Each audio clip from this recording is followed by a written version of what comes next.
Shalom Bapak Ibu Saudara-saudari yang saya kasih dalam Tuhan Yesus Kristus. Sabda Sadik pada hari ini berbicara tentang Yesus menggenapi nubuat Yesaya. Teks terambil dari Markus 15 ayat 16 sampai 20. Kemudian serdadu-serdadu membawa Yesus ke dalam istana, yaitu gedung pengadilan, dan memanggil seluruh pasukan berkumpul. Mereka mengenakan jubah ungu kepadanya, menganyam sebuah mahkota duri dan menaruhnya di atas kepalanya. Kemudian mereka mulai memberi hormat kepadanya, katanya, "Salam, hai Raja orang Yahudi." Mereka memukul kepalanya dengan buluh dan meludahinya dan berlutut menyembahnya.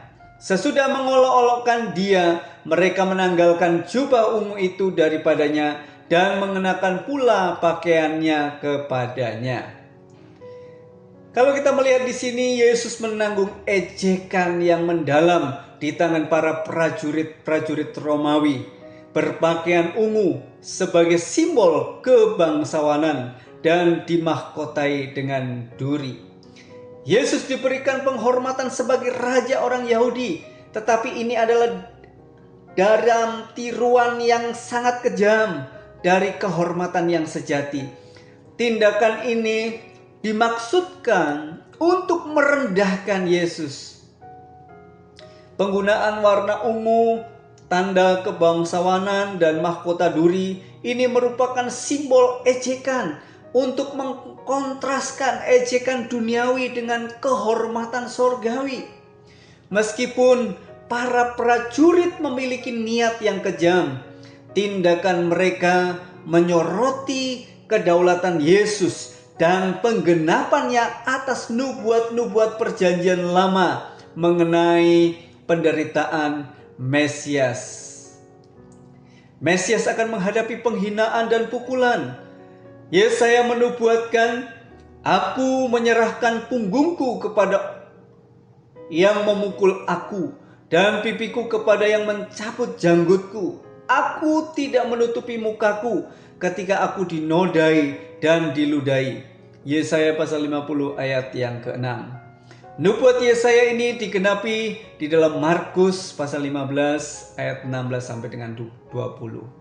Dengan memikul beban salib perjalanan fisik Yesus, Yesus mencerminkan usaha rohaninya untuk mencapai keselamatan. Yesus dengan memikul beban salib perjalanan fisik, Yesus mencerminkan usaha rohaninya untuk keselamatan manusia. Penolakan Yesus terhadap mur yang dicampur dengan anggur asam itu untuk meringankan sakit. Ini menggarisbawahi bahwa penerimaan Yesus sepenuhnya terhadap penderitaan ini demi penebusan dosa. Di Golgota, penyaliban Yesus di antara dua penjahat menggenapi nubuat tentang ia dihitung bersama para pemberontak. Pembagian jubahnya dan tulisan di kepalanya mengejek kedudukannya sebagai raja. Namun secara nubuat ini menyatakan pemerintahannya. Peristiwa ini melambangkan puncak rencana penebusan Allah, di mana kematian Yesus menyediakan penebusan dosa, menyingkapkan kedalaman kasih Allah melalui pengorbanan Yesus di atas kayu salib. Ejekan dan penyaliban Yesus meskipun tampak sebagai kekalahan, ini merupakan sarana yang melaluinya Yesus dinobatkan sebagai raja.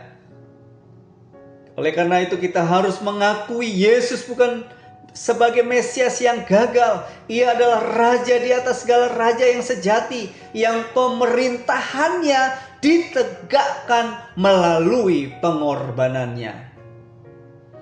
Memahami perjalanan Yesus menuju salib menantang kita sebagai orang-orang percaya untuk mempertimbangkan tanggapan kita terhadap kedudukannya sebagai raja.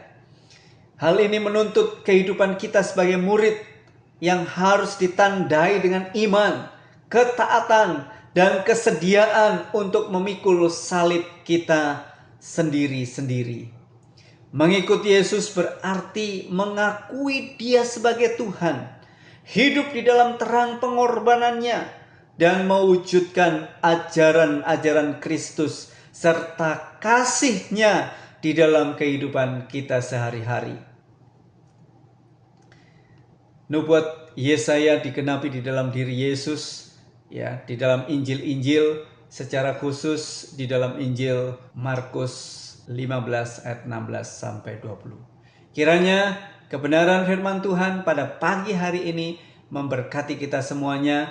Kita akan senantiasa mengakui Yesus sebagai Tuhan, hidup di dalam terang pengorbanan Kristus, mewujudkan ajaran-ajarannya di dalam kehidupan kita sehari-hari, serta membagikan kasih kita, kasih Kristus kepada semua orang.